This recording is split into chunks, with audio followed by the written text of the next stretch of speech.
Oke, assalamualaikum warahmatullahi wabarakatuh.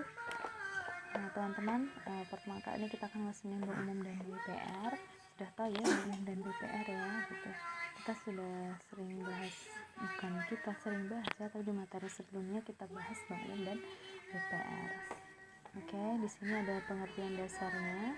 Perbankan adalah segala sesuatu yang menyangkut tentang bank, mencakup kelembagaan, kegiatan usaha, serta cara dan proses dalam melaksanakan kegiatan usahanya. Jadi semua tentang bank ya itu disebut sebagai perbankan. Baik dari lembaganya seperti apa, nanti usahanya seperti apa, cara dan proses dalam melakukan kegiatan sehari-harinya seperti apa, itu mengerti dari perbankan.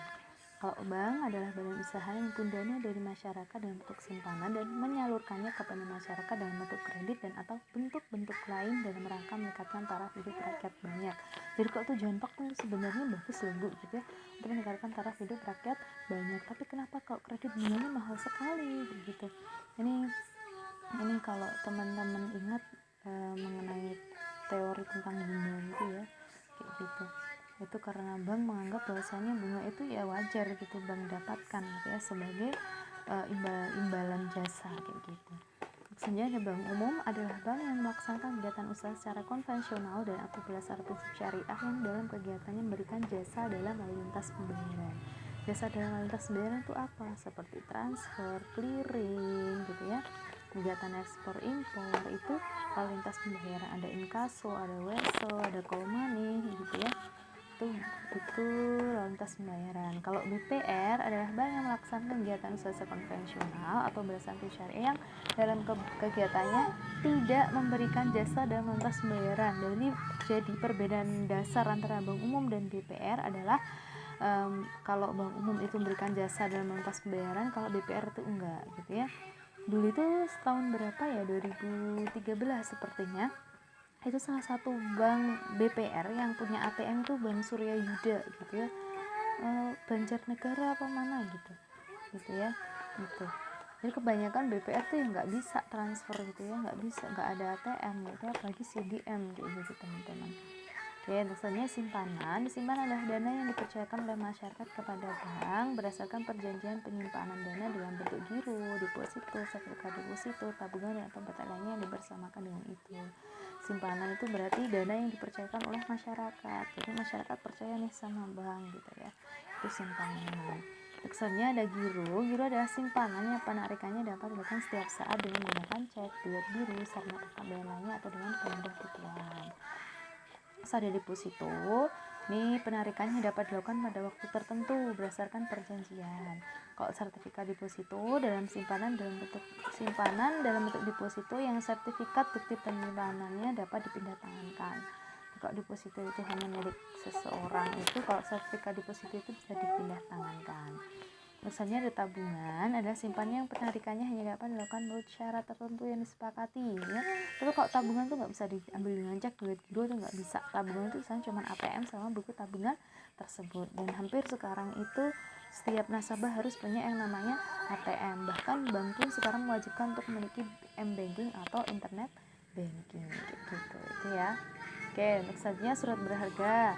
Ini surat pengakuan utang, wesel, saham, obligasi, sekuritas kredit gitu ya, atau setiap derivatifnya atau turunannya itu masuknya ke surat berharga. Ini yang diperdagangkan dalam pasar modal dan pasar uang. Misalnya ada kredit adalah penyediaan uang atau tagihan dapat dibersamakan dengan itu berdasarkan persetujuan atau kesepakatan pinjam-minjam gitu. Untuk selanjutnya pembiayaan berdasarkan syariah. Jadi kalau kredit itu di bank konvensional, kalau di bank syariah itu namanya pembiayaan teman-teman, bukan kredit. Jadi aku mau kredit di bank syariah itu salah. Jadi aku mau melakukan pembiayaan gitu ya di bank syariah kayak gitu. Oke, ini ada prinsip syariah, ini banyak ya, ada mudharabah, musyarakah, murabahah, isyarah gitu. Terus ada penitipan. Di sini adalah penyimpanan harta berdasarkan perjanjian atau kontrak antara bank umum dan penitip, dan ketentuan bank umum yang bersangkutan tidak memihak kepemilikan atas harta tersebut. Ini bisa contohnya ada safe deposit box gitu ya. Ada wali amanat, di sini kegiatan usaha yang dapat dilakukan oleh bank umum untuk mewakili kepentingan pemegang surat berharga berdasarkan perjanjian antara bank dan emiten surat berharga yang bersangkutan. Jadi wali amanat adalah mereka yang mempercayakan surat berharganya kepada bank gitu ya teman-teman ya. Oke. Untuk selanjutnya pengertian dari nasabah, di sini pihak yang menggunakan jasa bank. Terus ada nasabah penyimpan, ada nasabah debitur. Kalau nasabah debitur itu berarti nasabah mulai fasilitas kredit atau pembiayaan berdasarkan prinsip syariah. Kalau penyimpan tuh ya kayak misal kita menabung gitu ya, itu kita masuk ke penyimpan. Kalau kita minjem berarti kita masuknya nasabah debitur. Ke kantor cabang gitu ya, kantor bank secara langsung bertanggung jawab kepada kantor pusat bank yang bersangkutan. Agunan itu jaminan gitu ya, tambahan yang diserahkan nasabah debitur kepada bank dalam rangka pemberian fasilitas kredit atau pembiayaan berdasarkan prinsip syariah. Ya kalau di syariah apa ada agunan ibu? Iya ada beberapa. Jadi banyak ya macam-macam pembiayaannya gitu, nanti disesuaikan pembiayaannya yang mau seperti apa gitu. Terus ada LPS, ini badan hukum yang menyelenggarakan kegiatan penjaminan atas simpanan nasabah penyimpanan melalui skim asuransi, dana penyangga atau skim lainnya kayak gitu. Oke, untuk selanjutnya ada merger, konsolidasi, akuisisi. Yang lagi in sekarang adalah merger ya, merger bank syariah di Indonesia, di BUMN syariah di Indonesia, ada BRI Mandiri dan BNI. Kayaknya di mergernya ke BRI karena BRI yang sudah go public atau punya saham, jual sahamnya di Bursa Efek Indonesia itu. Oke, kita akan bahas ini Bank Umum dan BPR ya. Oke, untuk selanjutnya Bank Umum. Di sini usaha bank umum, nanti kita akan bahas mengenai usaha bank umum dan BPR. Untuk usaha bank umumnya, yang pertama jelas itu menghimpun dana dari masyarakat ya, dengan dalam bentuk simpanan-simpanan tadi. Terus setelah menghimpun dana berarti memberikan kredit atau menyalurkannya. Ada bisa juga menerbitkan surat pengakuan hutang, terus memindahkan uang gitu ya, transfer, terus menempatkan dana gitu ya, meminjam dana, terus kepada pihak lain, kepada bank lain gitu ya, menggunakan surat, saran rekomendasi maupun wesel, cek atau saran lainnya. Kalau untuk yang syarat telekomunikasi ini teman-teman, ini lebih ke call money gitu ya, jadi biasanya itu bank swasta gitu kan, jadi harus ada laporan GBM, jadi tiap tiap akhir bulan itu biasanya kalau misal saldo pada BI-nya itu kurang gitu ya, itu biasanya bank-bank swasta akan pinjam ke bank daerah misal kayak Bank Jateng gitu teman-teman. Jadi pas tanggal 31 itu minta transfer, nanti paginya setelah laporan dari BI itu nanti akan dikembalikan lagi. Bu, apa itu boleh? Itu boleh, itu untuk menyeimbangkan neraca pada bulan tersebut atau pada akhir bulan tersebut seperti itu.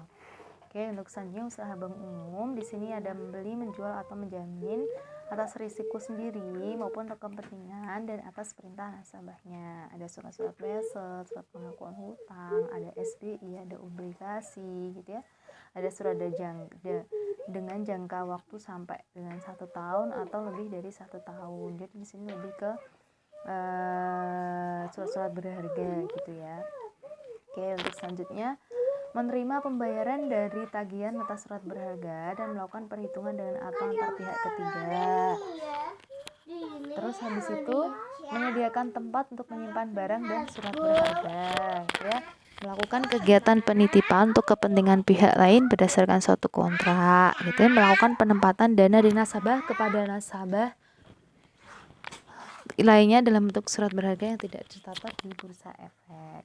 Oke. Itu untuk selanjutnya bank umum dilarang untuk apa ya, melakukan penyertaan modal gitu ya, kecuali di sini ada pengecualiannya. Berarti kalau yang poin 1 sama 2 ini boleh gitu ya, selain itu nggak boleh penyertaan modalnya. Itu untuk melakukan perusahaan perasuransian. Kenapa nggak boleh perasuransian? Karena perusahaan perasuransian itu ada di industri keuangan non bank gitu. Oke. Untuk BPR, usahanya ini menghimpun dana sama, terus memberikan kredit juga, terus memberikan pembiayaan dari penempatan dana berdasarkan syariah bagi BPRS ya. Menempatkan dana dalam bentuk SBI, deposito berjangka, sertifikat deposito pada bank lain. Jadi kadang kalau BPR gitu teman-teman, BPR itu dia jadi nasabah dalam bank umum gitu. Jadi BPR adalah nasabah juga gitu di bank umum gitu ya. Bisa kalau teman-teman udah magang tuh tahu ya, tahu gambarannya seperti apa gitu, kenapa kok BPR bisa jadi nasabah bank umum. Oke, untuk selanjutnya BPR dilarang untuk apa ya? BPR dilarang untuk menerima simpanan berupa giro gitu ya, ikut serta dalam lintas pembayaran itu nggak bisa, karena tadi perbedaan antara bank umum dan BPR kan di lalu lintas pembayarannya. Terus selanjutnya melakukan kegiatan usaha dalam falas. Jadi kalau falas itu hanya bisa di bank umum, dan itu bank umum yang dia itu bank devisa kayak gitu. Siap melakukan penyertaan modal, melakukan usaha perasuransian itu nggak boleh. Oke, untuk selanjutnya perizinan. Di sini setiap pihak yang melakukan kegiatan menghimpun dana dari masyarakat dalam bentuk simpanan wajib terlebih dahulu memperoleh izin usaha sebagai bank umum atau BPR dari pimpinan Bank Indonesia, gitu ya. Kecuali apabila kegiatan penghimpunan dana dari masyarakat dimaksud diatur dengan undang-undang tersendiri, yaitu atau koperasi, gitu ya. Jadi untuk memperoleh izin usaha bank umum dan BPR ini minimalnya yang pertama tuh harus punya susunan organisasi dan kepengurusan. Jadi syarat utamanya tuh ada orangnya yang ngurus gitu ya. Organisasi, ada perkumpulan-perkumpulan orang-orang yang memiliki tujuan yang sama. Kalau tujuan itu ada dua ya, jangka pendek sama jangka panjang. Kalau tujuan jangka pendeknya ya profitabilitas, kalau tujuan jangka panjangnya ada going concern-nya, yaitu kelangsungan hidup perusahaan tersebut gitu ya. Jangan sampai bank itu didirikan 3 bulan langsung bangkrut karena kita hanya bisa menyimpan dan menyalurkan tanpa kita bisa menagih, gitu. Akhirnya NPL tinggi atau resiko hutang tidak terbayar dari nasabah tinggi kayak gitu. Jangan sampai seperti itu. Untuk sebenarnya ada permodalan. Jadi modalnya tuh sudah ditetapkan gitu ya teman-teman ya. Gitu. Itu harus dipenuhi terlebih dahulu. Terus kepemilikannya itu milik siapa gitu ya. Oke, terus keahlian di bidang perbankan biasanya bisa ditunjukkan dari sertifikatnya. Di sini biasanya kalau bank itu ada general bankingnya, gitu ya, itu biasanya harus punya sertifikat itu. Terus kelayakan rencana kerja, di sini termasuk AMDAL-nya, analisis mengenai dampak lingkungan. Kalau misal kamu mau bangun di sini, gitu ya, kira-kira kontribusimu apa terhadap negara kayak gitu, atau terhadap kecilnya adalah terhadap lingkungan sekitar. Dan untuk selanjutnya persyaratan tata cara penjaminan bank ditetapkan oleh Bank Indonesia. Itu nanti di Undang-Undang Perbankan tahun 98 itu ada semua teman-teman.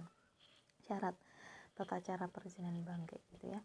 Terus di sini menurut syarat-syarat pendirian bank, Nah, menurut Undang-Undang Nomor 10 tahun 98 ya, tentang perbankan dan SK Direktur BI gitu, menetapkan ketentuan bagi pendirian bank umum dan BPR, bahwa untuk pendirian bank umum dan BPR berarti persetujuan prinsip dan izin usaha. Kalau izin prinsip itu sebelum BPR itu didirikan, kalau izin usaha itu setelah bangunan itu berdiri gitu ya teman-teman ya.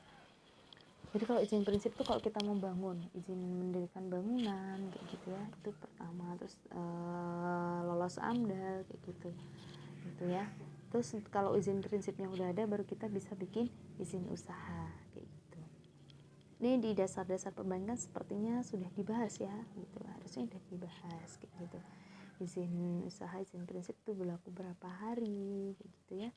Itu kalau izin usaha misal 90 hari kok nggak ada usaha-usaha, berarti tuh udah izinnya tuh udah nggak berlaku lagi kayak gitu. Oke, untuk bentuk hukum suatu bank itu ada PT, koperasi, perusahaan daerah, BPR juga gitu ya. Terus bentuk lain bentuk hukum dari kantor perwakilan dan kantor cabang bank gitu ya, berkedudukan di luar negeri mengikuti bentuk hukum kantor pusatnya. Jadi sesuai dengan kantor pusatnya itu badan hukumnya apa gitu ya, itu disesuaikan.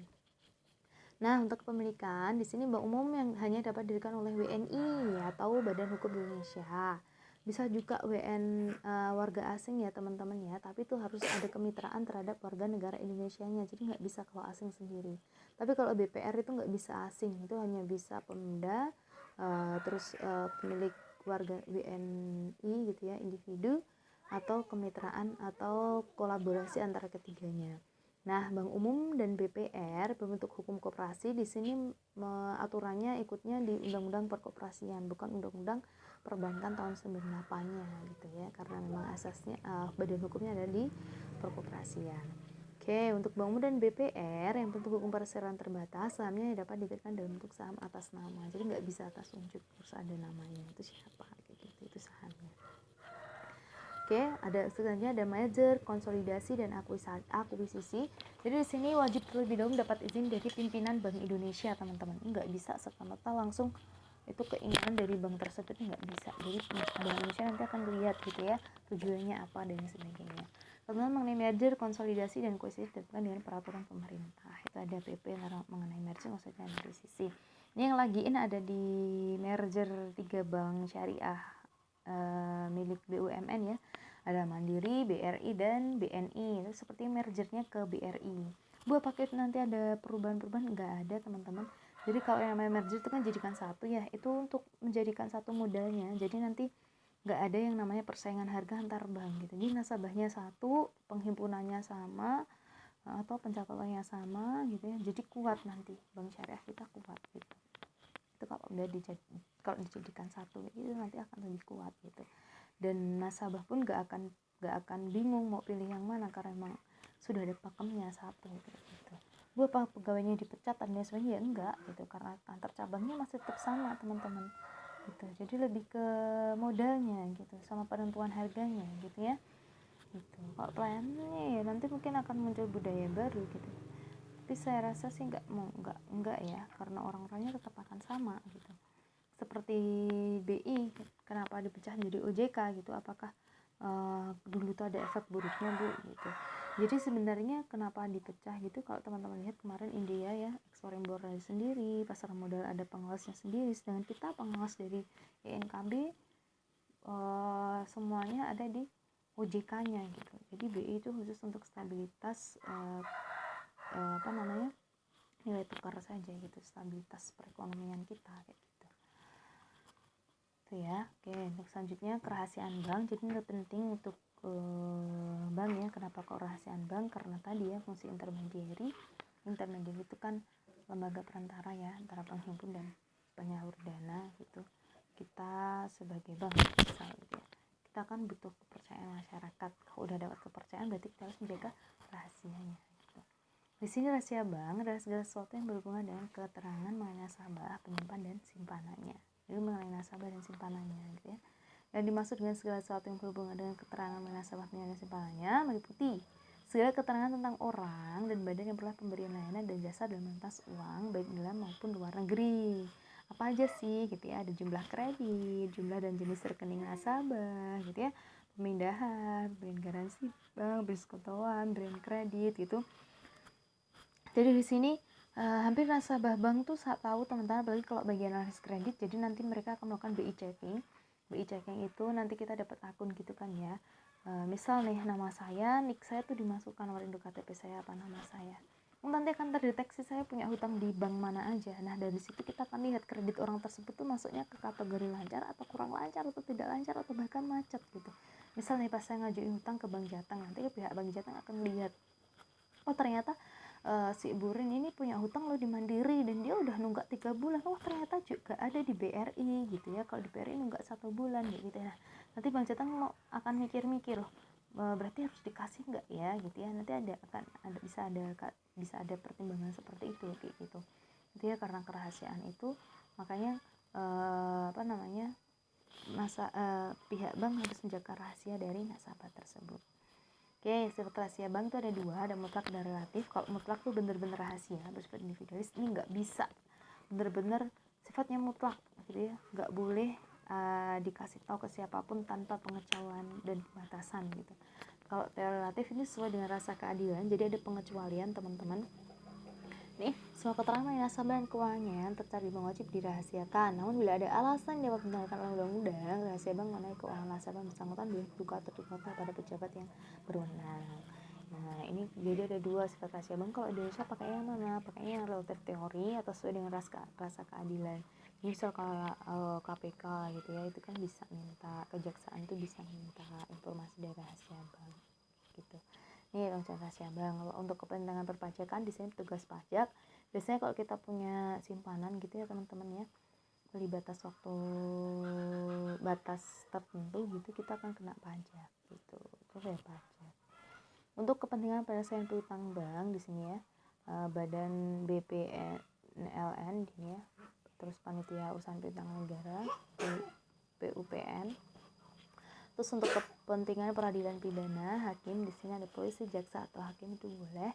Terus untuk kepentingan peradilan perdata yang di pengadilan, untuk keperluan tukar-menukar informasi antara bank, di sini mencegah kredit rangkap serta menghormati keadaan dan status dokumen lainnya. Untuk yang pelima itu bisa lihat di BI checking.